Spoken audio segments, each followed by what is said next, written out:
Hey, everybody. We're Hello. here with Dr. Jennifer Finlayson-Fife. Yes. One of our favorite people.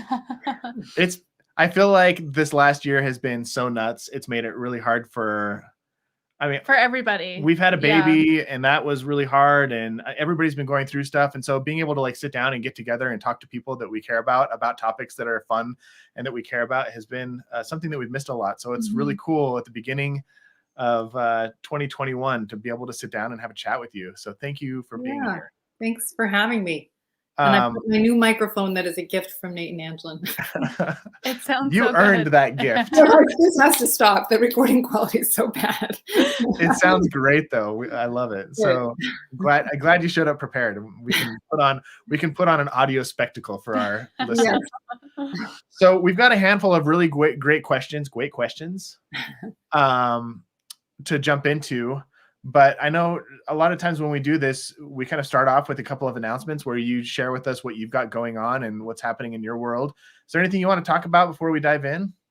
We started our Valentine's Day sale on all of our courses, and it started today. So great. we're all 20% off, and it's a great Valentine's Day gift. And then also I did one good thing about COVID is I did the men's sexuality course, The Art of Loving, and it's now available for purchase through online. Yes, there is a Laura screeching. That's one thing with this podcast we'll have to get used to is finding childcare for just a short little hour. So we did not do that today. So if you hear a little rattle or if you hear a little squeal, we'll just keep going. It means she agrees with what we're saying. Yes, she agrees. It's our little human. Yeah. Anyways. Sorry. Yeah, so that men's sexuality course is now available for purchase. And so, it's I've heard nothing but good things about that, by the way. Yeah, great. Yeah. I hang out with a lot of the guys who went through that the very first time as you were creating it, and they just kept coming back and going like, it's so good. It's so good. Oh, I'm so glad. Congratulations on that. Thank you. Thank you.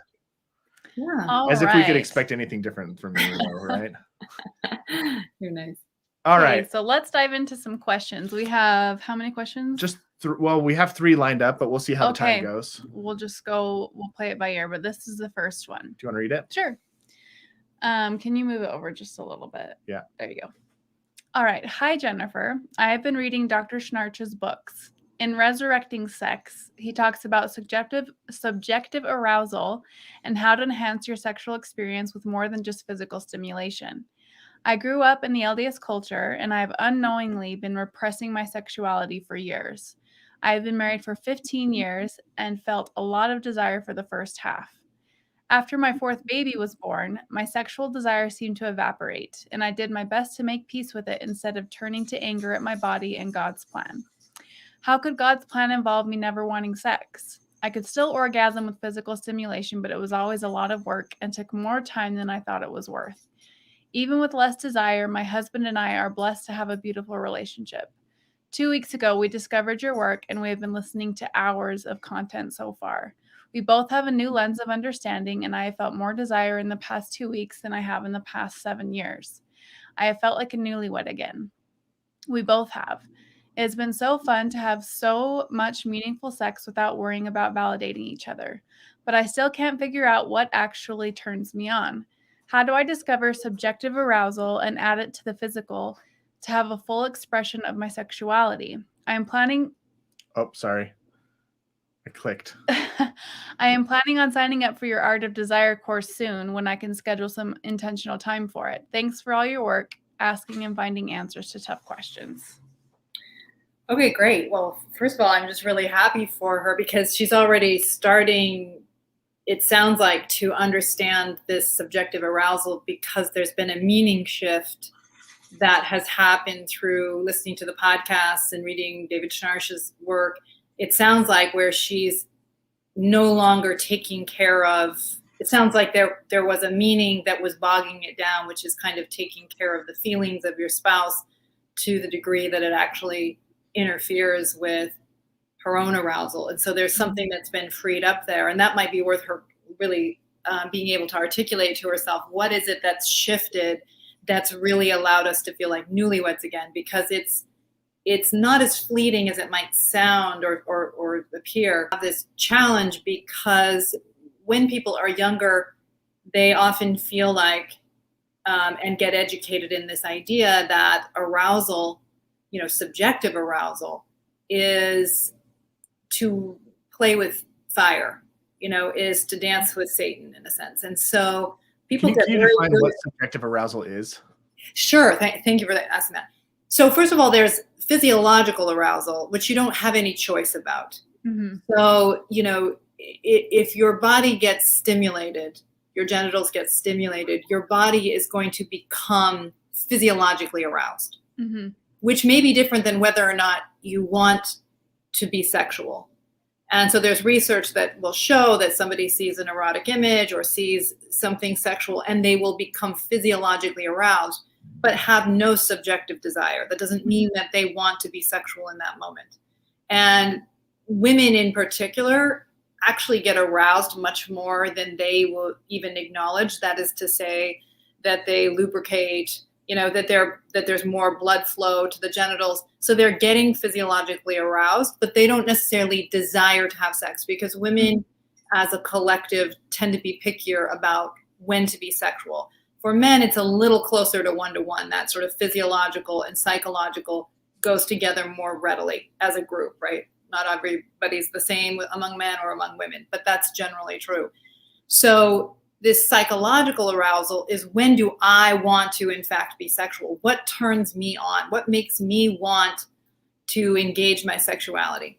And so physiological arousal, of course, helps. And for many people, just allowing themselves to get physiologically aroused, meaning to start touching one another, for example, or start thinking sexual thoughts, allows them to get physiologically aroused and helps to move them towards the psychological desire. Right. So the psychological desire is like, yes, okay, I want to be sexual with you. Mm-hmm. So thinking about like, why do some people have a harder time finding that subjective arousal or that sort of psychological desire to be sexual? And there's a lot of reasons why you might. You may well be capable of arousal physiologically, but you may have issues going on in your marriage, meanings that what being sexual with your spouse make being sexual undesirable to you. You may be afraid of your arousal because you're afraid that this is, again, playing with the wrong kinds of thoughts, the wrong kinds of feelings, and you'd rather just accommodate your spouse, but you don't necessarily want to create those intense feelings of desire, because often what creates subjective arousal is to play with ideas that are naughty. Okay. Taboo. Yes. Yeah, taboo ideas. Often. You have to kind of access your shadow. That's right. Exactly. So playing with these forbidden ideas and so on. And so for those of us who are really afraid that that means that we are having unrighteous thoughts, or that's going to take us on a path to the dark side, will not want to facilitate that subjective arousal. So one of the things that it sounds like is happening for the person asking this question is there's something shifting in her meaning where she's feeling a little more freedom around facilitating this sexual arousal, this subjective arousal. And so once people feel like there is room to consider what turns me on, what are the ideas that really make me feel sexual, even if they're ideas I'm not proud of, okay, but I'm willing to think about what those ideas are, then you start to open up the possibility of figuring out what are the ideas and the meanings that are important to me. So, in the Art of Desire course, I do help women with that by giving them different questions of, what if they were going to place an ad for a lover, who would that lover be? What would he be like? What would he do? What would be his characteristics and his qualities? That's one of the several exercises. But, paying attention to themes in movies that make you feel more romantic, make you feel more affectionate, make you feel more sexual. What are the meanings that are happening in those narratives? Because there's often, you'll find, and I help women in the course with this, to see once they go through these sort of different experiences, there's often themes that consistently appeal. And, for many women, they're quite terrified of the fact. One of my clients said to me, she's actually like a feminist writer. She's like, my feminist self is not proud of my fantasies. Yeah. Because, a lot of times in sexual play, there is this desire to play with hierarchy, with dominance and submission. And that's very different than what people want to have be true in their day-to-day lives. Mm-hmm. But in the sexual realm, there's something about that people will immediately gravitate to those kinds of meanings because they're arousing. Who knows why? But it is a kind of grown-up play. I've been staying with my husband and I have been staying with my mom a little bit, and she has a puppy and we have a golden retriever. And my golden retriever and this puppy would always play. Well, it was really interesting for me to watch them play because they would tussle and turn, all these things. And the little puppy would always take the dominant position, and my golden retriever would always take the submissive position. And they were both wanted to be playing 100%. In fact, my golden would go and sort of like invite it and then go into the submissive position. You got me. Uh-huh. Yeah, exactly. You got me exactly. And so they play with this sort of pseudo aggression and pseudo submission, and it's like clearly they do it every single day. And so I just was like, this is sort of like grown up sexuality. You're playing with these roles. Many women, not all women, but many women love that that pseudo submission, that sort of ability to, what's the way to say it? Like, submit to the pleasure, to be taken over, to not have to do any more work, especially women who are often kind of over functioning everywhere else. To be able to be given to in this way is highly arousing, even though they may appeal to themes of submission or passivity, because that's partly what arouses them. Some women like more dominant positions. Like I have a client who never felt much desire, but then when she could imagine she was the queen and she was telling the servant what to do and things like that, then she had all kinds of desire around activities that might otherwise be unappealing to her. So that's just one frame. Playing with themes of innocence, for example, breaking convention is often, an appealing idea. But allowing yourself to think about what appeals to me without fear of the answer. I think a lot of what gets us into trouble is we're so afraid of our eroticism, and we're so afraid that it is going to control us that we don't have the distance from it to just be curious and learn something from it and know that we're ultimately the decision makers in it. So, yeah. I like that you say we're ultimately the decision makers in it because when you're exploring these ideas, just because one idea might seem interesting doesn't mean that has to be interesting to you for forever. If you decide to try it and maybe it doesn't end up being what you thought it was. That's right.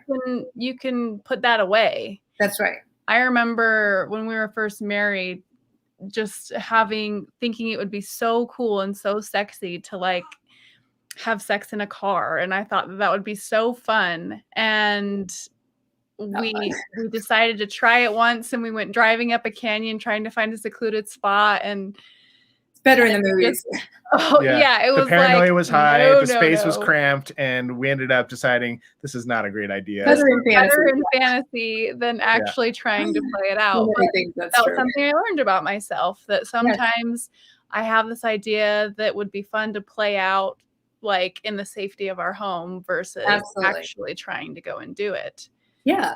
But so cool that you tried to do it. I mean, but things are better in fantasy than in real life. Yeah. But that doesn't make the fantasy element somehow less, meaning that the human psyche is sort of, it's interesting that sexuality is a place where we can play with our dark side in a good way, in a way at least potentially good, that potentially can create a kind of latitude for being human, for each other, to be silly together, to have a good sense of humor, and to, make space for this kind of grown-up play. I think I love that you keep bringing up this word play a lot, because I think this is something we do a lot as children, Yeah. and we don't do much as adults. And one of the things that I kind of want to hit on here, because I think people do get nervous about playing with their shadow or playing with those things that might be taboo or off limits or maybe even outside their value system, but they Right. kind of tickle that spot in the back of their head of Yeah. arousal. Is, when kids play like cops and robbers, Exactly. we don't worry about them not having a moral floor. Like, we don't worry about them going, well, if he pretends to be a robber, then he's really gonna rob something, and then he's gonna get into drugs, and then he's gonna spiral out of control, and he's gonna just spend his entire life in prison because he was playing a game.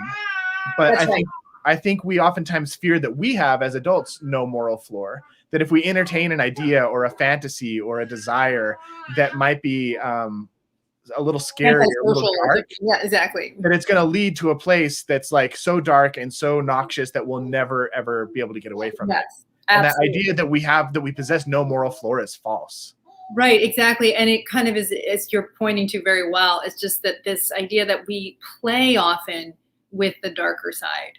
And it's a good way to integrate it. It's a good way to actually not have it lurk in the background. In fact, the more we suppress it, push it away, are afraid of it, the more power over us it in fact has. And, like, again, watching these two dogs, they're gritting their teeth, they're doing all these things that make it look like they're fighting, but they're playing with it. And then they're really nice then in the day to day, but there's room for that. I think there's value in it. And I'd even go so far as to say that it elevates us, it helps us be better people, and even in a way helps us understand God and spirituality. And, we tend to think, oh, this is like two different realms. They have nothing to do with each other. But I actually think so many people talk about that in that place of play and sort of self-acceptance and acceptance of other, that you can actually experience a kind of freedom and transcendence that we all need. That's such a valuable resource for living in the mundane, in the day-to-day. And that it includes some of this for whatever reason. It's just how it is to be human. I love that. Yeah. I'm glad we covered this question. Yeah. So before we go on to the next question, I should have done this at the very beginning. Yeah.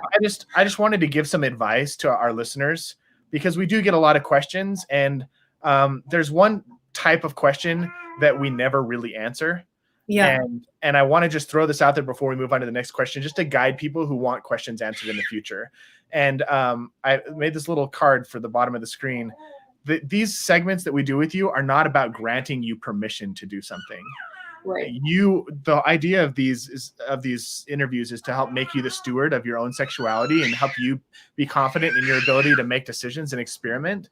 And if you want to submit a question, my advice to you, if you want to get it answered, is not to ask questions of like, is it okay if we do this, or is it okay if we explore with this? Because those aren't the types of questions that Jennifer wants to answer, because she doesn't want to be the arbiter of your sexuality.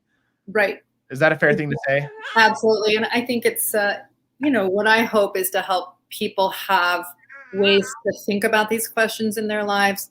But of course, ultimately, we're all responsible. We are responsible for our choices. We live in the consequences of our choices. So it's tempting sometimes to get someone else to tell you what to do.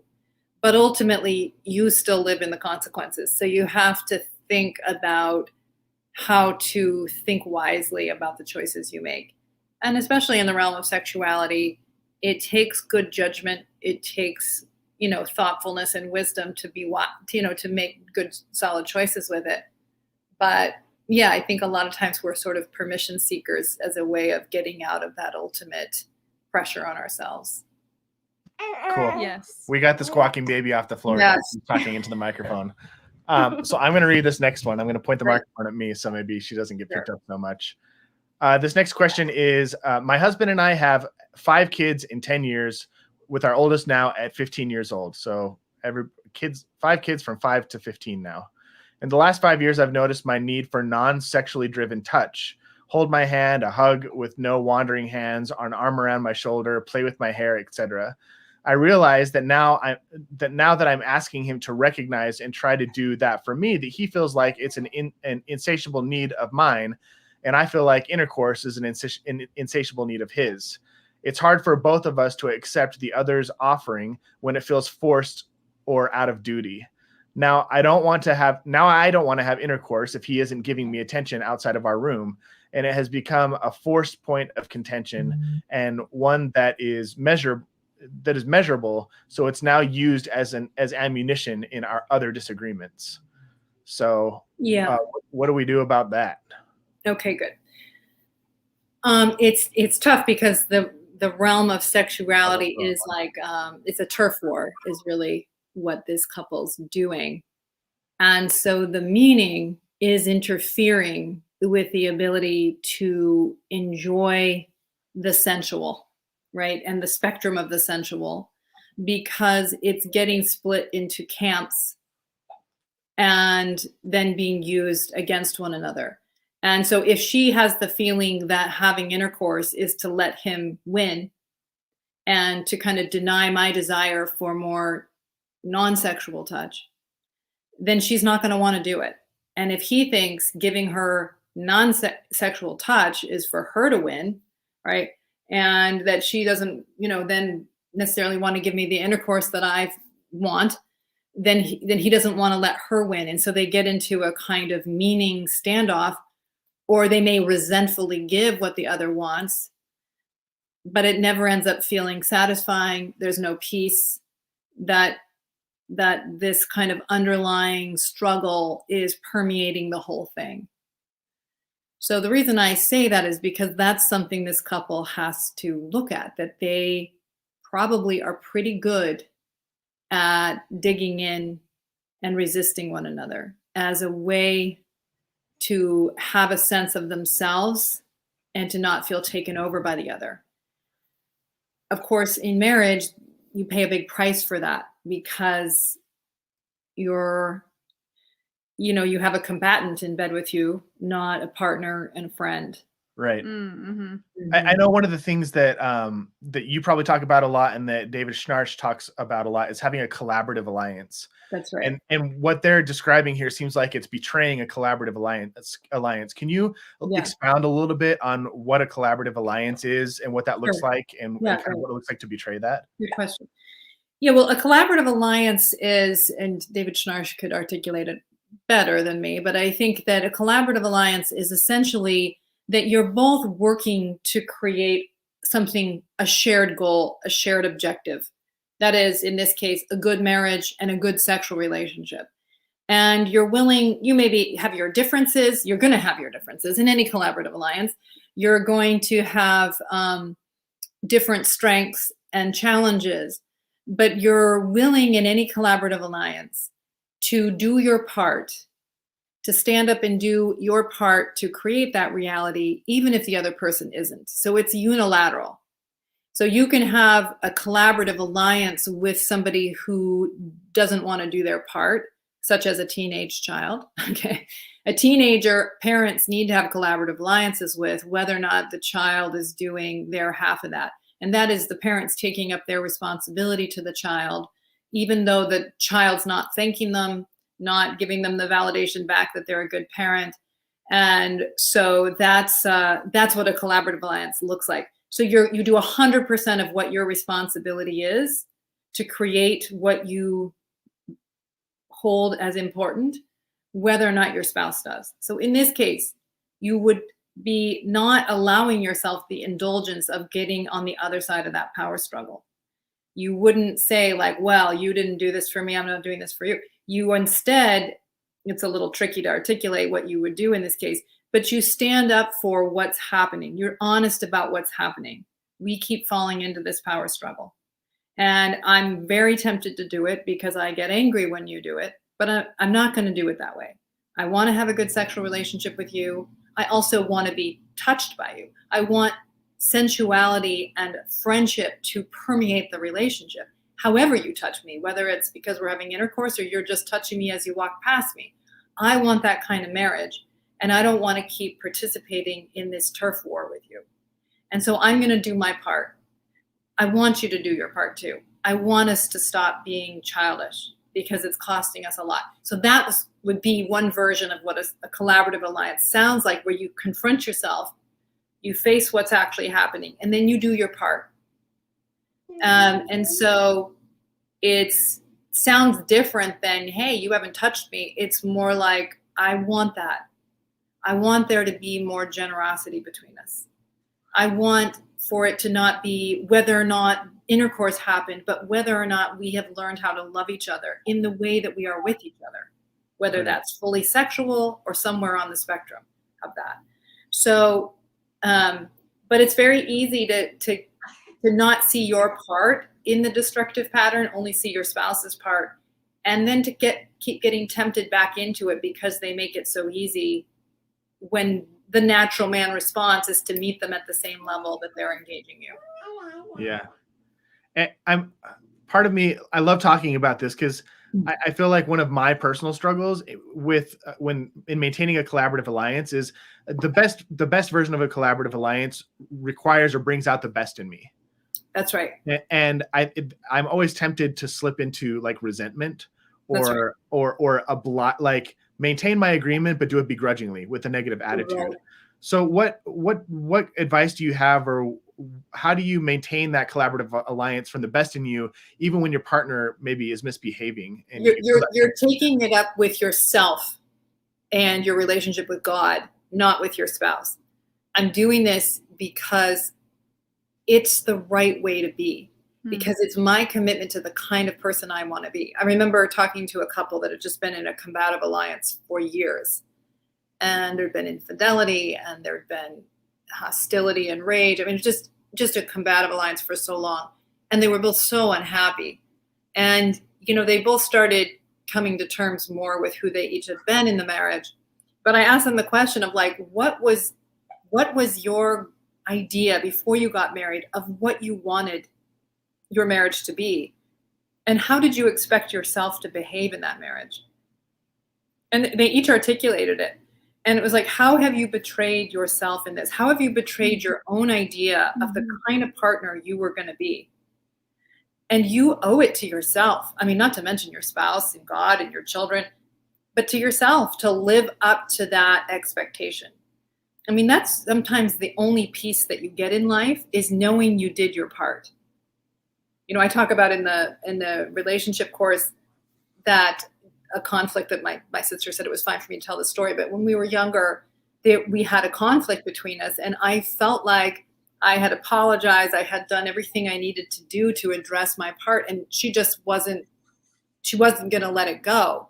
And I remember there was just sort of this moment where it was kind of coming to a head, and I just realized, like, she may never let this go. She may never forgive me. And what more can I do? And I had to kind of dig deep and realize, like, I just have to know that I've done everything I can, I wasn't yet there. And that I had to really come to the table and fully know that I'd done everything I could do, be clear between myself, my conscience, and God, that I had done all I could do.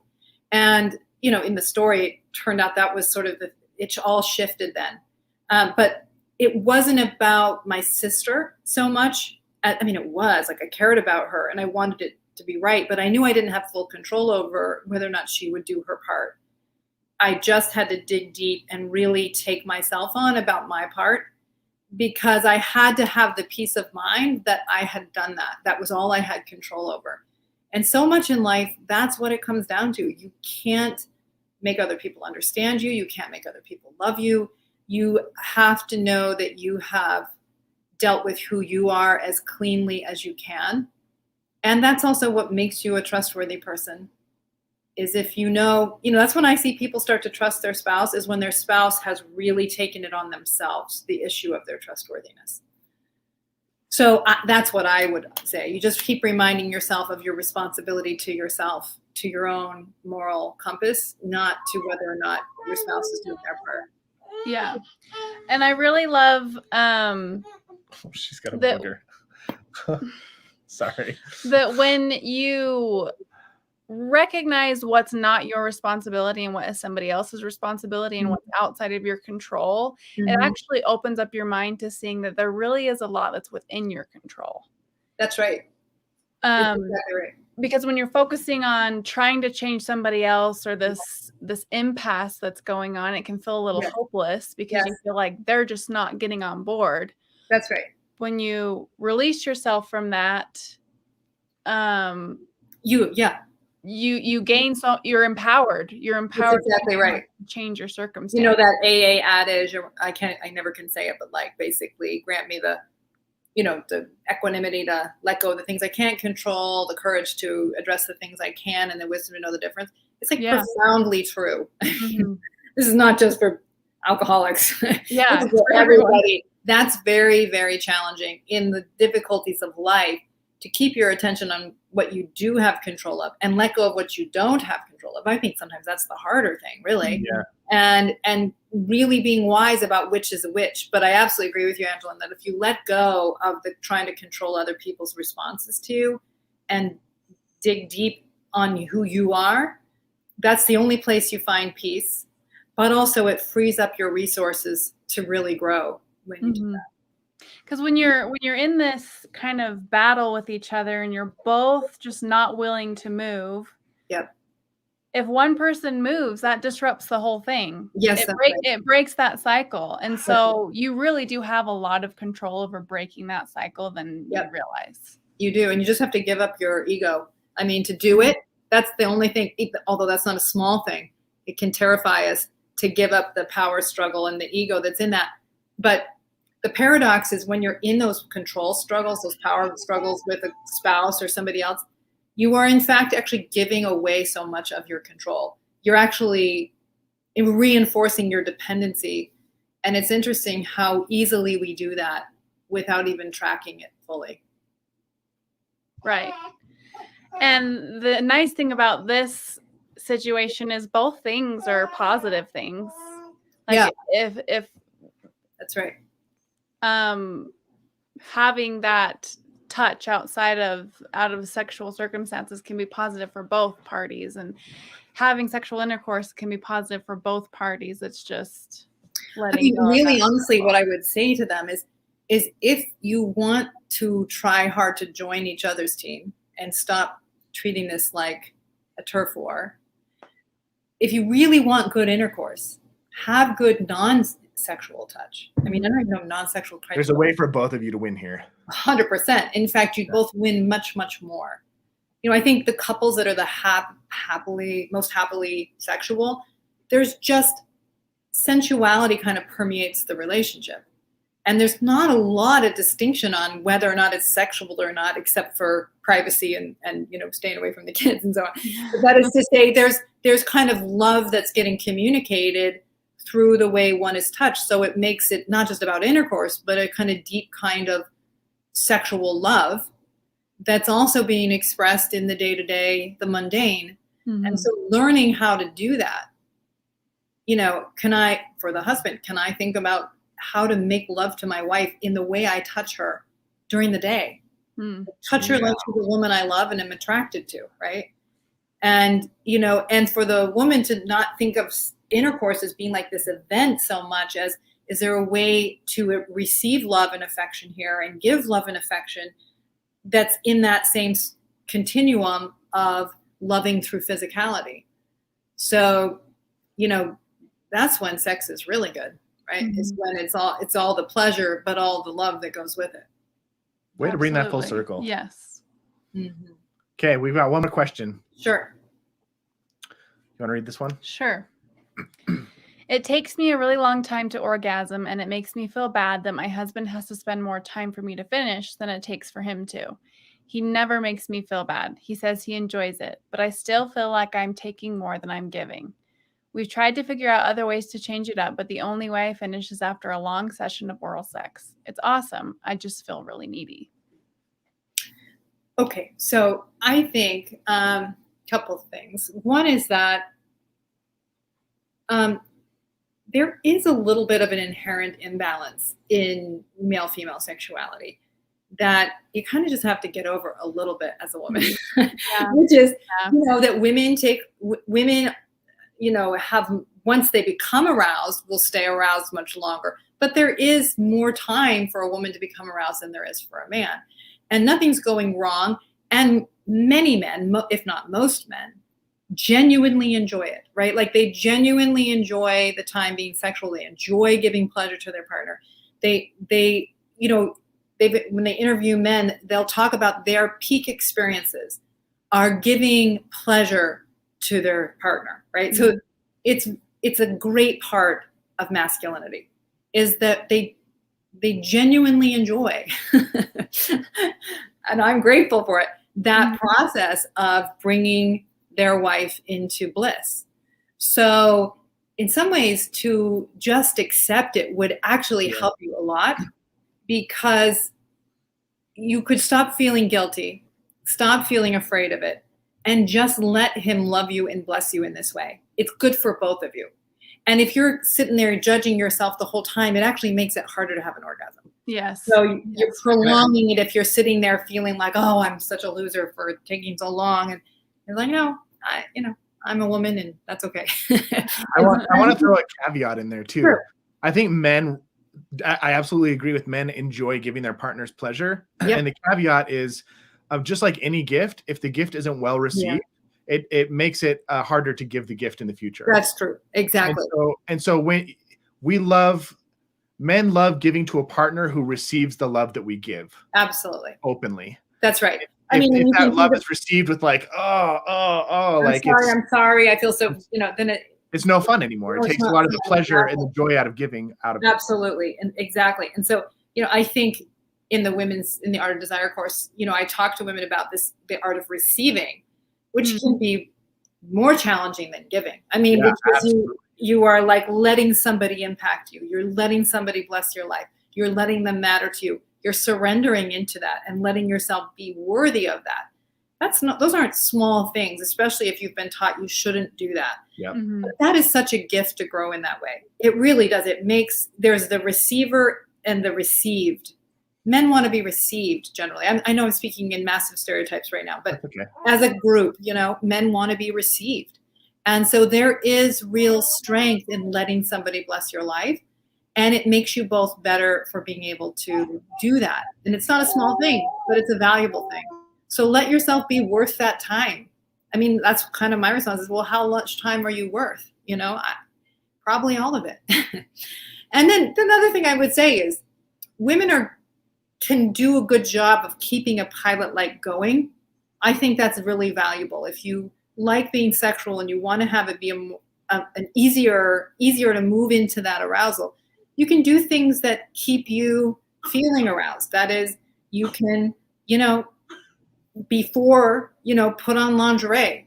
You can spend time taking a bath. What are the things that get you into that mindset that you are looking forward to this and you're already halfway aroused? Okay. Yeah. There's a lot of things you can do that kind of keep that going. I personally think about sex a lot. Like I'll think about the night before. I have those thoughts in my mind a lot. They're lovely thoughts. They make me happy, but they also make it easier to kind of move into that space again. And so I think if you're afraid of those thoughts, you might be trying to kind of tuck it away and keep it sort of behind closed doors rather than integrating it more into your way of being. Right. Mm-hmm. And I can speak from experience on this too, because I could have written this question a while ago. And I found that there's power in the words that I speak to myself in my mind in those moments. If I'm in the middle of that moment, I'm thinking, oh, I'm taking so long and I just need to relax. And, it's gonna, like you said, it's gonna make it worse. But I have been really intentional lately in saying, I deserve this. Yep. This feels really good. And being able to switch the words that I say in my head really helps. It's so important. It's so important. I'm really glad you said that, because if it's like a self-measurement moment and, I better not fail. It's just like really anti-erotic. You'd never want a lover to say that to you, right? So you want to speak to yourself in a way that's kind and compassionate. And there are worse things than not being able to orgasm. It's like, well, it might not work out. I might not be able to tonight. That's okay. Even if it's even said in just this loving, self-loving way, like, that's all right. I think as long as you kind of can say it's okay for me to be human, it's going to happen. Right.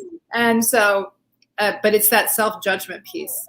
You really do want to learn how to relate to yourself, at least, at least as kindly as you'd expect to be related to. And that orgasm doesn't have to be a destination. No. Like, you can find pleasure in the journey of getting there. And if you don't quite get there, you can try again tomorrow and let it keep going. Yes. And there's entire approaches that are about delaying orgasm as a way of expanding that pre-orgasmic period, because it's a great period of exploration and depth. So, you could try again the next night and you'll actually find getting aroused easier because you have all that arousal that's been integrated into your body. Yeah. On the other side of the coin, I know it can be really frustrating to get to like feel immense amounts of pleasure and feel like you're approaching orgasm, but never be able to cross that threshold. Yeah. Is there any advice you have for people who feel like they're kind of stuck in that? I get a lot of pleasure and I can get revved up, but I just can't seem to like cross that threshold over into the orgasm.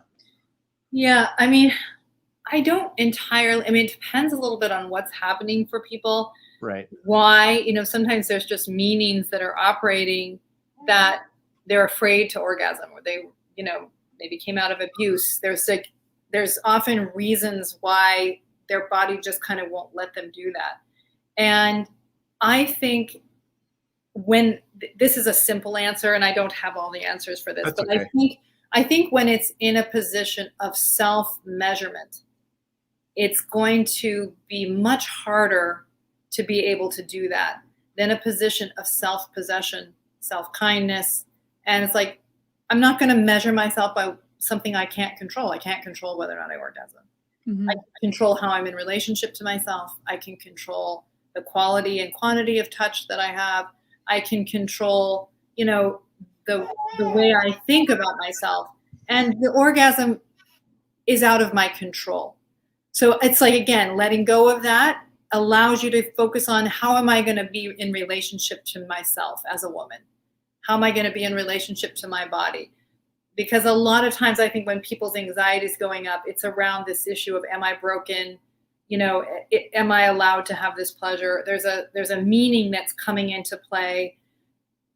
It's a little bit like, I have to go to sleep. If I can't go to sleep, I'm not, it's like, well, you don't ever go to sleep. As soon as you can say, I'm not going to worry about something I can't control. I'm going to do things that I can control. That's the biggest advice I would give, because it helps you to sort of line yourself up psychologically. Awesome. Thank you. You're welcome. I feel like we got more than our money's worth on these three questions. Is there anything else you want to say before we sign off? No, I think that's it. Oh, do you have stuff coming up, you guys? I don't know if. Come here for a second. I want you to just introduce Aurora to everybody. Yes. This is our small human. Little squawking baby. It's so cute. Say hi. Hi, Aurora. You're adorable. Like your parents. Thank you all for being so patient with the squeaks and squawks in the background and the jingles and jangles. What do we have coming up? I don't think we have anything huge on the calendar at the moment. I'm just wrapping up an Epic Wives experiment, and we just did that awesome summit with you, the Are We Roommates Summit, which people can go get the recordings of at areweroommates.com.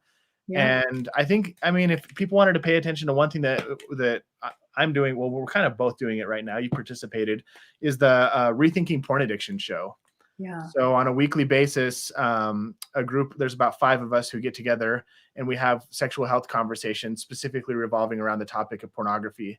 That's and they've been really helpful to a lot of people. And so if that's something that is showing up in your life and you want the tools and resources to handle it without all the shame, that's a great resource. So yeah, thanks for tossing it back at us. We're looking forward to doing more of these.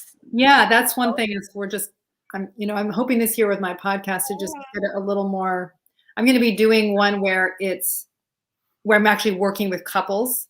So that style. Exactly. Right. And then this is a little more scheduled. So it'll be a little more deliberate this year rather than just every time I get invited. So that's something for everybody to ask too. If you're watching live right now, you're welcome to drop in and tell Jennifer thank you. And then one last thing, I guess, before we go is if you want to submit a question for the next round, go to mormonmarriages.com/ask, ASK, and you can submit an anonymous question there, and we'll consider it for a future episode.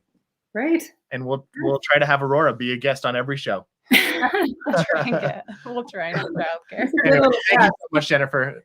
You're welcome. Thank you.